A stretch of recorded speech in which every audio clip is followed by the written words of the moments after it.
क्या शुभ नाम है आपका? मेरा नाम अब्दुल जाहिद है। क्या प्रोफेशन है आपका? मैं रेलवे में जॉब करता था। 2018 में फरवरी में मैं रिटायर हो गया। उसके बाद से मैं बिल्कुल फ्री हूँ। मुशायरे, जब तक कोरोना नहीं था तब तक मुशायरे होते थे, तो बाहर मुशायरों में आना जाना रहता था। मैंने अपना शायरी को ही प्रोफेशन बना लिया था। अभी फ़िलहाल बंद है शायरी। मतलब पांचवी साहब, एक बड़ा दिलचस्प सवाल, चूँकि आप रेलवे में सर्विसरत रहे, अब तो खैर रिटायर हो गए, तो रेलवे की नौकरी कठिन होने के साथ साथ कुछ मुश्किलात क्रिएट करती है, तो आपने शायरी को और रेलवे की नौकरी को बैलेंस कैसे किया? जब मैं शुरू में अपॉइंटमेंट होके पहुंचा रेलवे में, तब मुझे कोई ऐसा जानता नहीं था कि मैं शायर हूँ। तब तो मुझे थोड़ी सी दिक्कत आई, क्योंकि काम करने में मेरी तबीयत नहीं लगती थी। मैं टेक्निकल हेड था, टेक्निकल से था, तो लोग मुझसे काम बताया और मैंने अपना साथियों को समझा के अपने हिसाब किताब बना के कुछ इस तरह से चला। लेकिन जैसे जैसे लोगों को पता चला कि ये कुछ विशेष व्यक्ति है, जब मेरी शायरी कारखाने में, रेल कारखाने में नौकरी करता था, तो वहाँ जब लोगों को पता चला तो प्रशासन ने भी और मेरे स्टाफ ने भी मुझे इस तरह से पाल पोष के रखा कि हमारे यहाँ का एक साहित्यकार व्यक्ति है और ये हमारे यहाँ का एक नाम कमाने वाला, हमारे शौक का एक अच्छा व्यक्ति, हमारे शौक का भी नाम होगा अगर ये बात। रेलवे का गुदड़ी का लाल।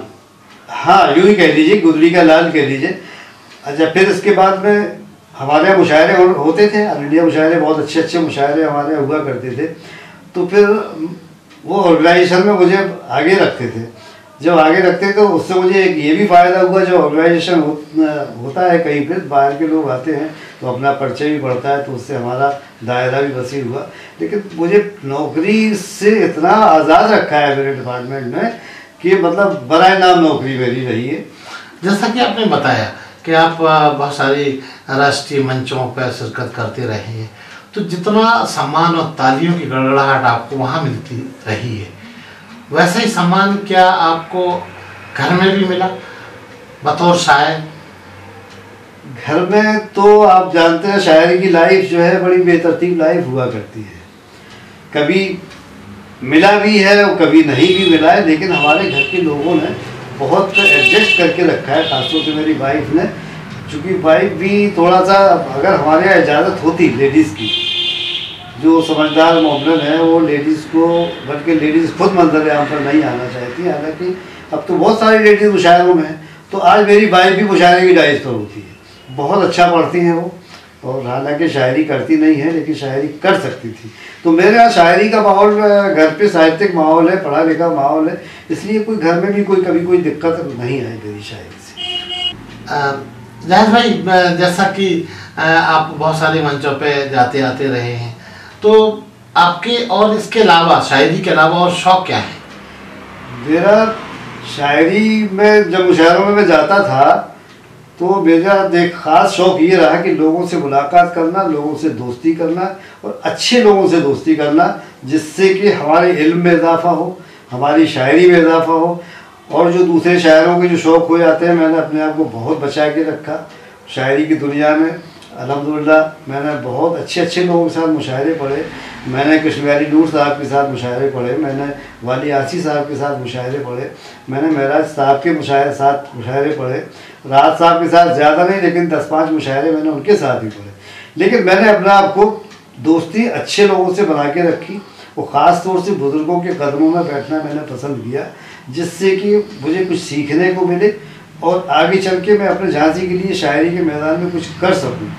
जहाँ आपने इतना कुछ किया, वहीं आप अपने आप को एक अच्छे शायर के रूप में आनंद पाते हैं या अच्छे शौहर के रूप में? देखिए, अच्छा शौहर होना तो बहुत ही, कहना चाहिए, नसीब वालों की बात है, वो खुदा का शुक्र है। हर आदमी चाहता है कि मैं अच्छा पति साबित हो जाऊँ, अच्छा शौहर रहूँ, और मेरी बीवी समझती है कि मैं एक अच्छा शौहर हूँ। लेकिन जहाँ तक अच्छे शायर होने की बात है, तो शायर अगर बने हैं तो आप अच्छे शायर बन के ही दिखाएं, वरना तो आदमी पैदा होता है, मुशायरे पढ़ता है, शायरी करता रहता है, मर जाता है तो लोग उसको भूल जाते हैं। आपको मैं एक ख़ास बात बताऊँ, मैंने जो किया है, अलग से जो काम किया है, जिससे मैं समझता हूँ कि मेरा नाम तो साहित्य में, अदब में, उर्दू अदब में बाकी रहेगा, लेकिन झांसी का भी एक अलग से नाम रहेगा। आपकी वजह से? मेरी वजह से नहीं, मैंने जो काम किया मेरी सलाहियतों की वजह से, वो है एक शायरी में एक विधा होती है रुबाई, जिसको बड़े बड़े शायरों ने, ऐसा नहीं कि वो रुबाई कहते नहीं थे या कह नहीं सकते थे, बल्कि यूँ कहिए कि रुबाई एक बहुत मुश्किल विधा है जिसको शायर ने अपने को किनारे रखा है। गालिब साहब ने भी अपनी लाइफ में कुल 18 रुबाइयाँ कही हैं, और बड़े बड़े शायरों को आप पढ़ लीजिए, उठा के देखिएगा तो रुबाई बहुत कम कही गई है। लेकिन मैंने, जब मुझे इसकी तहरीक मिली, मैंने इसमें तहकीक की, काम किया, तो मेरा एक रुबाई का मजमुआ भी आया है, जो कि अपने बुंदेलखंड तो छोड़िए, यूपी में मुश्किल से 2 या 4 लोगों के मजमूए रुबाई के होंगे। तो ये झांसी के लिए एक अलग से मैंने काम किया, और इसको बड़ी मकबूलियत पूरे हिंदुस्तान में, हिंदुस्तान से बाहर मिली, और मैं इस बात पे फ़ख्र महसूस करता हूँ अपने लिए कि मैंने झांसी के लिए कुछ काम एक ऐसा किया है जो कि ये ज़िंदा रहेगा, और झांसी रुबाई के शायर के नाम से झांसी जानी जाएगी। जाहिद भाई, एक और दिलचस्प सवाल, जब आपने इतना कुछ किया है उर्दू शायरी में, तो क्या अगर आपसे एक रूमानी सवाल पूछा जाए कि क्या अगले जन्म में आप वापस जाहिद कौचवी ही बन के आना चाहें? देखिए, हमारे यहाँ अगला जन्म तो होता नहीं है, लेकिन कल्पना हम कर सकते हैं। कल्पना की बात, कल्पना हम कर सकते हैं। कल्पना में ये है कि हर आदमी ये चाहता है कि हम जो जगह छोड़ के जा रहे हैं, हम उसी जगह पे वापस लौट के आ जाएं। तो जाहिर सी बात है, मैं तो चाहूँगा कि अगर मैं आऊँ तो मैं शायर ही रहूँ, और जाहिद कौचवी के नाम से ही जाना जाऊँ, ताकि नई पहचान ना बनानी पड़े, और लोग उसी पहचान, मतलब बना हुआ प्लेटफॉर्म अगले जन्म में भी मैं अपना पुराना प्लेटफॉर्म चाहता हूँ। जाहिद भाई को गुस्सा कब आता है? गुस्से तब जब बैठते हैं आपस में, जब कोई गलत बात करता है और मैं उसको कहता हूँ नहीं यार ये गलत बात है, और वो जब वो नहीं मानता है तो मुझे बहुत गुस्सा आता है। तब कैसे मैनेज करते हैं आप? मैनेज यही है कि गुस्सा आए तो पानी पी लेता हूँ 1 गिलास, इसके अलावा कुछ नहीं कर सकता। तो दिन भर में आप कितने गिलास पानी ऐसे पीते हैं? नहीं, दिन भर गुस्सा नहीं आता, ये कभी कभी ऐसा इत्तेफाक होता है, हमेशा नहीं होता है। वैसे तो शायर का एक मिजाज होता है कि सब शांत स्वभाव का आदमी होता है, और मैं भी शांति रखना पसंद करता हूँ, और ज़्यादा किसी से उलझना मेरी फितरत में नहीं है। कहते हैं रोमांस और शायरी का चोरी दामन का साथ है, शायरी में इसको देखने को ज़्यादा मिलता है। तो क्या ये माना जाए कि जो भी शायर होता है वो रोमांटिक अंदर से ही होता है? देखिए, शायर जब इब्तदा शायरी की होती है तो इसमें कोई दो राय नहीं कि आदमी सबसे पहले रोमांटिक शायरी करता है। उसकी वजह ये होती है कि उसके पास दीगर तजुर्बात नहीं होते हैं, सिर्फ एक उम्र होती है, और नौजवानी की उम्र होती है। तो नौजवानी की उम्र में ज़्यादातर आदमी रोमांटिक होता है, इसमें उसकी फितरत है। लेकिन जैसे इससे तजुर्बात हासिल करता है और शायरी दूसरों को पढ़ता है और लोगों में बैठता है, समाज में जाता है, तो फिर वो धीरे धीरे समाज की बातों को शायरी में लाता है, और उसी को प्रोग्रेसिव शायरी कहते हैं। और प्रोग्रेसिव शायरी बहुत ज़रूरी होती है। रोमांटिक शायरी की कोई लाइफ नहीं होती है, वो अपनी खुद की शायरी करता है वो। और सामाजिक जो शायरी होती है, प्रोग्रेसिव जो शायरी होती है, पूरे आवाम की शायरी होती है। और आवाम की शायरी करना मैं समझता हूँ शायर का एक धर्म होना चाहिए। जैसा एक बड़ा दिलचस्प सवाल है, स्टेज पे मुशायरे में, चाहे कवि सम्मेलन हो, चाहे वो मुशायरे की मंच हो, महिला शायरा देखने को कम मिलती है। इसके पीछे क्या वजह है? नहीं, आप अगर आप तजुर्बा करें तो अब तो महिलाएं बहुत हैं, और महिलाएं इसलिए भी ज़्यादा नहीं आ पाती हैं कि उनके साथ एक घर की बंदिश हुआ करती है। हर एक शौहर पसंद नहीं करता कि हमारी वाइफ जो है डाइस पे जाए, चाहे लोगों में बैठे।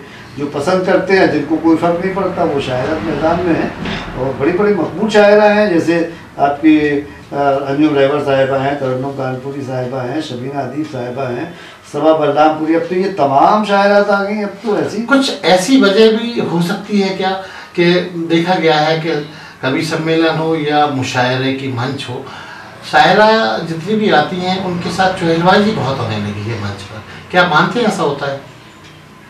देखिए, ये शायर का मिजाज तो होता है, जहाँ औरत होती है, जहाँ फूस होगा वहाँ देखिए तिलगा और आग की लपटें उठेंगी।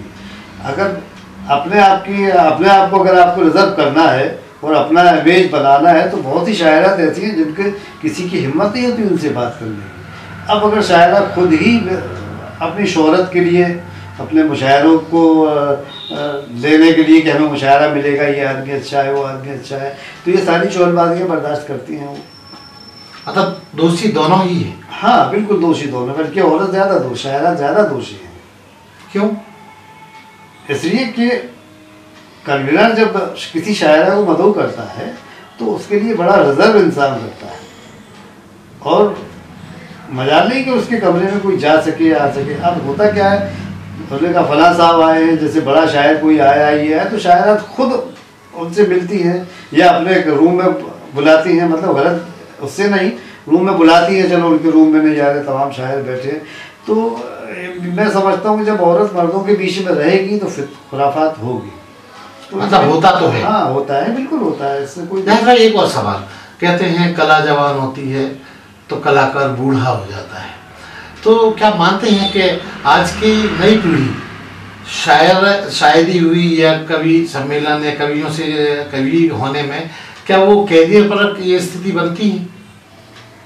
नहीं, ऐसा कुछ नहीं है। शायरी तो जैसे जैसे शायर बूढ़ा होता है तो उसके तजुर्बात में इजाफा होता है। जब तजुर्बात बढ़ते हैं तो जाहिर सी बात है फ़न में भी निखार आता है। तो अब उम्र की बात लीजिए तो उम्र में तो इंसान को बूढ़ा होना ही होना है। नहीं, मेरा सवाल था क्या आज की पीढ़ी, जैसे आप एक स्थापित शायर हैं, तो क्या आज की पीढ़ी भी आपकी तरह स्थापना के लिए प्रयत्नशील हो सकती है? क्या मानते हैं कि आने वाले कल में नई पीढ़ी को भी इस तरह का मुकाम मिल सकता है? अगर मेहनत करे तो मेहनत से सब कुछ हासिल किया जा सकता है। मैंने एक शेर कहा था कि पेड़ में फल तमाम लगते हैं, जायका कुछ फलों में होता है। बिल्कुल इसी तरह से तमाम शायर मंचों पे आते हैं और चले जाते हैं, जिनमें सीखने का जज्बा होता है, स्थापित होने का जज्बा होता है। वो मेहनत करते हैं, पुराने लोगों के संपर्क में रहते हैं, पुराने लोगों से सीखते हैं। बाकी आज जो शायरी का फैशन है, मुशायरों का ख़ास तौर से फैशन है, वो ये फैशन हो गया कि मुझे सिर्फ मुशायरा पढ़ना है, और मुशायरा पढ़ने के लिए 5-10 गज़लें काफ़ी होती हैं और वो ख़रीदी भी जा सकती हैं। आजकल तो रेडीमेड काम भी बहुत चल रहा है। मैं बड़ी बेबाकी से कहना चाहता हूँ, मेरे तमाम ऐसे शायर दोस्त हैं जो शायर नहीं है लेकिन मुझसे ज़्यादा मुशायरे पढ़ते हैं। ये जैसे एक और महत्वपूर्ण बात कि जब इतना सब कुछ है तो क्या मानते हैं कि मंच पे जाते समय आपकी क्या परिकल्पना रहती है कि मंच को पहले स्टडी किया जाता है या बैठी हुई पब्लिक की को नज़रिए को देखा जाता है? एक शायर के द्वारा क्या होता है?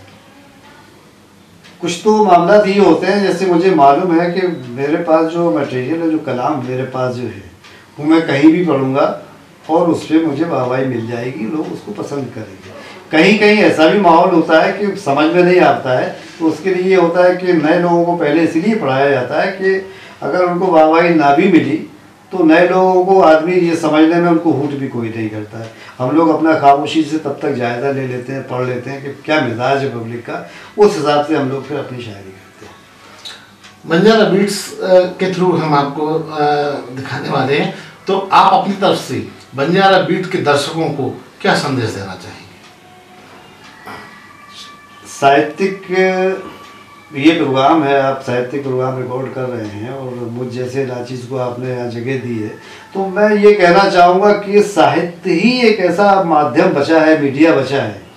क्योंकि मीडिया का हाल आप देख रहे हैं, राजनीतिक मंचों का हाल देख रहे हैं, और सिर्फ एक साहित्यिक मंच एक ऐसा बचा है जो कि साहित्यकार बड़ी बेबाकी के साथ, बड़ी सच्चाई के साथ, बड़ी ईमानदारी के साथ आपकी अपनी और समाज की बात रख सकता है। इसलिए इन साहित्यिक मंचों को दिलचस्पी से सुनना चाहिए, साहित्यकारों को सुनना चाहिए और साहित्य समझने की सलाहियत पैदा अपने आप में करना चाहिए। सबसे बड़ी दिक्कत जो आज हो गई है वो ये हो गई है कि साहित्यकार अगर अपने स्टेटस के हिसाब से शायरी करता है या कविता लिखता है तो उस हिसाब के श्रोता नहीं मिलते सुनने के लिए। अब जब श्रोता के स्तर पे साहित्यकार आएगा तो साहित्य का स्टेटस भी नीचे हो जाएगा।